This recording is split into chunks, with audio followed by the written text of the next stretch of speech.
received and deciphered. This information is groundbreaking. This could be the holy grail of ufology. 32 years ago, two men made contact with an unknown craft that communicated a message from a world beyond our own. Tonight, we will reveal its meaning, and the way we look at UFO encounters will change. Everything that people thought they knew about UFOs for the last 70 years is probably wrong. Join us as we crack the alien code and its secrets of life in the universe. But one historic incident stands above the rest when it comes to proof of such communication. The year is 1980. In the midst of the Cold War, the entire world is on edge. The possibility of nuclear annihilation sparked by conflict between America and the USSR is at an all-time high. This is December 1980, period of extraordinary international tension. Ronald Reagan has been elected as president, and Margaret Thatcher is in power in the United Kingdom. This is a period where the Cold War is decidedly frosty, and indeed there's a danger that it might become pretty hot. In preparation for a counterstrike, U.S. troops are stationed at Bentwaters Royal Air Force Base, just outside the forest of Rendlesham in the UK. Around 3 a.m. on the night of December 26th, radar loses track of an unknown object in the woods outside the base.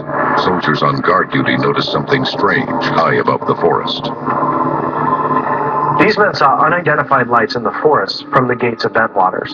Radar indicated it could potentially be a downed aircraft. Among the soldiers to witness these lights are Airman First Class John Burroughs and Staff Sergeant Jim Peniston. They quickly form a team and are dispatched to the woods for investigation.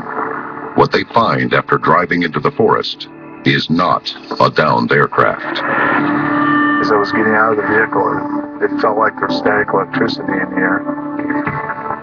Things felt abnormal. Both of us at that point kind of looked at each other and realized that maybe something was actually going on. Above the trees, the two men see the silhouette of a triangular-shaped craft lowering to the forest floor. The air around the object was electrified.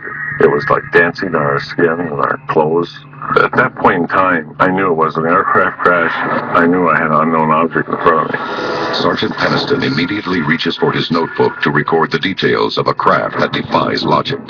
His sketches show an object 9 feet on each side and almost 6 feet tall, with mysterious symbols etched along the side of the craft.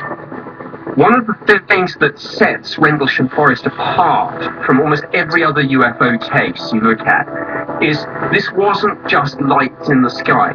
This was a landed UFO. John Burroughs and Jim Peniston got extremely close to this object. It had come down in a small clearing in forest, and indeed Jim Peniston claims that he got so close to this thing, he was able to reach out and touch it. I took my hand and ran them over the bottom symbols all the way across.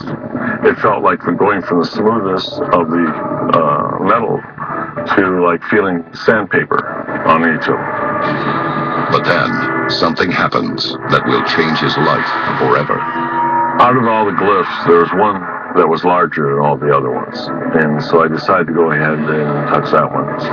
When I touched that symbol, I had an explosion of white light where I couldn't see. I was blinded. And I started seeing ones and zeros flashing. They were like inside my mind's eye. The ones and zeros burn into his memory, leaving an imprint of an alien code. I think I was just plain terrified. Somehow I was able to go ahead and pull my hand off, and it stopped. The craft started to move a little bit, and it was gone in the blink of an eye. Next, the two men who witnessed the craft in Rendlesham Forest reveal a shocking secret about what else they experienced that night. And their hunt for the truth reveals chilling real-life recordings of one of the most shocking alien contacts of all time. It's coming this way. It is definitely coming this way. And the vision it leaves behind. But while recounting the experience, a startling revelation is made. John Burroughs maintains a different memory of the event entirely. I do not remember seeing Jim walk around the craft. I do not remember touching the craft. What I clearly remember was we got close to something, and the next thing I know, it appeared to go up into the sky and shoot out towards the coast. But the most unexpected difference, the time on their synchronized watches differs after the incident by almost 45 minutes. Whatever we encountered affected our memory. And at one point, because of the static electricity or the whatever was in the air, it could have affected our memory, or it could have affected what we saw. When John Burroughs and Jim Penniston returned to base, it transpired that more time had elapsed than they realized. Moreover, there was discrepancy in their wristwatches. Time, it seemed, not only had run on, but had maybe run at different speeds for them. Now this takes us to some quite extraordinary territory, but when you talk to both John and Jim, and indeed to people who looked at this case, some quite extraordinary theories are being bounced around, ideas of time travel.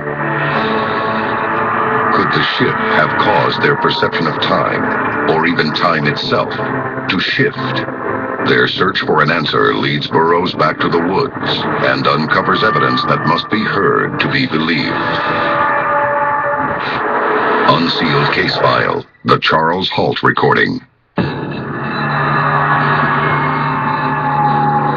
The following evening, John Burroughs meets with Deputy Base Commander Charles Halt to re-examine the site of the encounter. They survey the area of the alleged sighting and check nearby trees for radiation. When I first met up with Colonel Halt, one of the things that came up was that he said everything that night that was going on, all the radio traffic was being recorded through the command post. Is there any rings on the tree you're taking samples from on the side facing the suspected landing site? 4 clicks, max. Up to 4. Interesting. That's right where you're taking the sample now. 4. That's the strongest point on the tree? Yes, sir. Instead of just clicking, if it was detecting something, pegged all the way over on the right side of the meter. But the course of the investigation changes suddenly when a soldier on Colonel Halt's team notices something especially unusual. A glowing light spotted in the distance.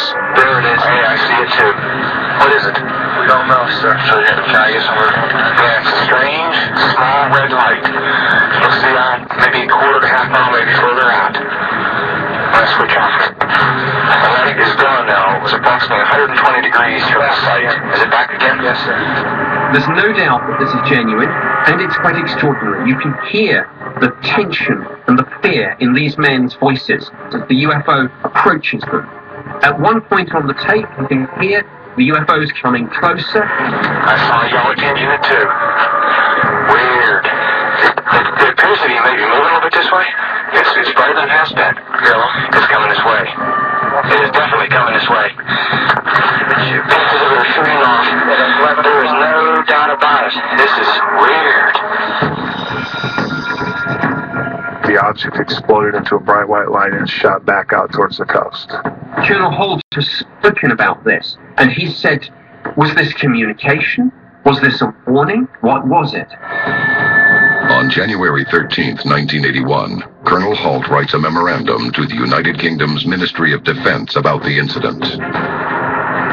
In it, he confirms that what Penniston and Burroughs encountered on the previous night was no figment of imagination, but a real phenomenon experienced by Halt and his team as well. 2 crucial pieces of evidence to support the Rendlesham incident was the Halt memo and the tape recording. Well, what we found out years later was that there was another even more significant piece, and that was the code that Penniston received when he touched the craft. But in this point in time, he was still keeping the code a secret. I couldn't sleep. I was still having 1s and 0s flashing. And after I pulled that notebook back up to look at the original glyphs I drew, I started writing them all out. And after I completed 16 pages, I felt great. But I wasn't going to report that because, it sounds insane. So I just kept it quiet. In other words, when he touched this craft, there was a huge jolt, and information somehow transferred to him. he forgot about this. Maybe he just blocked it. Maybe he didn't realize it was important. But it was only 30 plus years afterwards that he perhaps realized he was sitting on something of the utmost significance. Coming up next, we reveal the meaning behind the code in Peniston's notebook and uncover the shocking identity of the beings who sent it to us. Is a binary code recorded by Jim Peniston in Rendlesham Forest. The most important detail may be Peniston's explanation of who gave it to him. This is not about UFOs. It doesn't point to aliens. What I seen was a craft that was us from the future. Perhaps the alien code is actually a message from our own species. If Jim Peniston is correct, the true message of the code is an assurance that mankind will survive well into the centuries ahead, and a shocking revelation that the history of UFOs on planet Earth may be a glimpse into our future. This